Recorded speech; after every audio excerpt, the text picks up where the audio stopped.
সুমন, আপনাকে ধন্যবাদ। যেমনটি বলছিলেন যে ওয়াইকং সীমান্তে গত কয়েকদিন ধরেই আমরা দেখেছি যে গোলাগুলির ঘটনা ঘটেছে এবং আরাকান আর্মি তারা কিন্তু বাংলাদেশ সীমান্তে প্রবেশ করে ঠিক আমার পেছনেই যেটি দেখছেন যে পেছনে যেই সীমান্ত সেই সীমান্ত পার হয়ে বাংলাদেশের অভ্যন্তরে প্রবেশ করে হলো গুলি করেছে। এবং এখানে স্থানীয়দের সাথে আমরা কথা বলেছি, তারা যেটি বলছেন যে এই যে বেড়িবাঁধটা রয়েছে তার ওপারে বাংলাদেশের কিছু সীমানা রয়েছে এবং সেখানে চিংড়ির বেশ কিছু ঘের রয়েছে। মাছ মারার জন্য এখান থেকে জেলেরা সেখানে যান এবং এই সমস্ত ঘেরগুলো আসলে নিয়ন্ত্রণ করে নবী হোসেনের যে গ্রুপটি আছে তারা, এবং সপ্তাহে 1000 থেকে 1500 টাকা করে তাদেরকে চাঁদা প্রদান করতে হয়।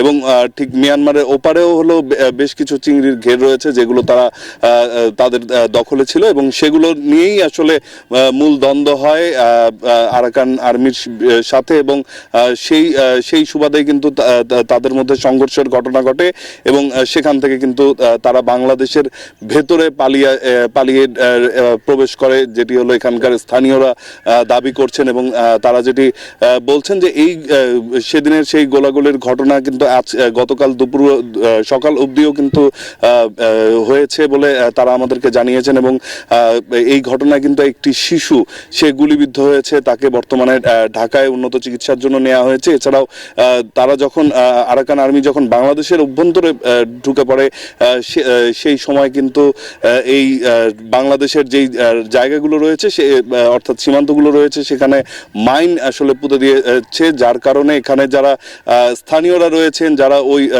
পাড়ে অর্থাৎ চিংড়ির ঘের বা মাছের শিকার করে যারা জীবনযাপন করেন তারা কিন্তু হলো আতঙ্কে রয়েছেন। সীমান্তে যেতে কিন্তু তারা ভয় পাচ্ছেন বলে আমাদেরকে তারা জানিয়েছেন।